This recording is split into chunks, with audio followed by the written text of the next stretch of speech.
Urkul PS dagi lakiba nongmei kungi manungda tara fagatpa ngamkhre khul anigi manakta wari sanaduna sangtainanaba kana honari IK muiba. Urkul Police Station da ngasi nungtil pung ani tawa matamda pangtokkiba pawgi mifam amada wa ngangaduna IG IK muibana hai Urkul da thokkiba pamdaba thokdok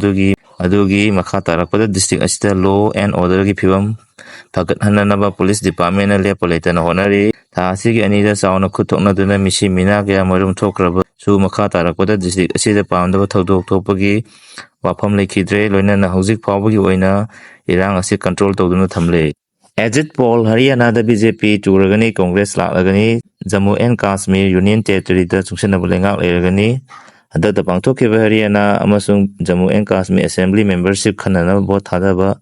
pungloi loikraba tungda tongan media channel singda chathakiba exit poll da Haryana state BJP gi lengak loisalagani adu Congress lagani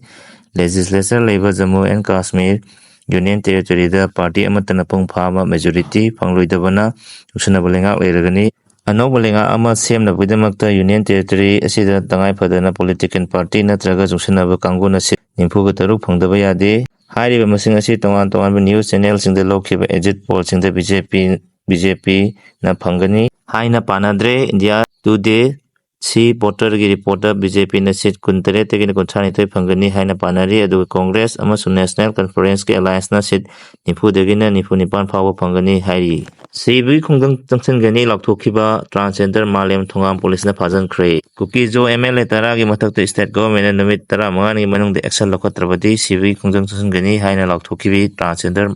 social activist Malem Thongang asi Porongpar police ki team amana phajan khre Supreme Court ki order na kumja singani ga taruk ta lokhiba primary oja singgi maraibak tambang amdre chayol mari gi manungda anobo merit list thongna bakhan khre Manipur gi law na classical language sanba ngamhogdaba si lenga ki asoibani Milan gi president Khaidem Ingocha Maitain hai Maitai mayek amasung loan asi chakhona bidamakta Manipur lenga lang asi phawa sel kaitokdana masak thokpa thabak akatpa leitri matam leiringaida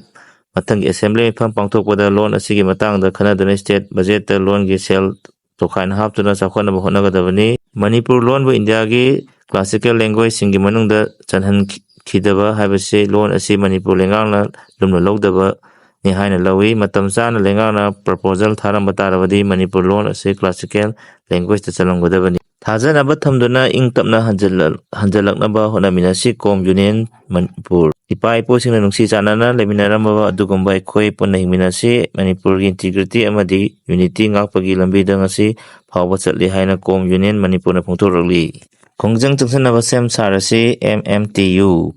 Maitai Purupu ST list chalanaba haijaduna lakpa asida lengak pairiba singna thawoiraktaba taragadi miyam hupna chetpa phirep longminaduna khongjang chungsanaba sem sarasi haina Maitai tribe union na phungthorli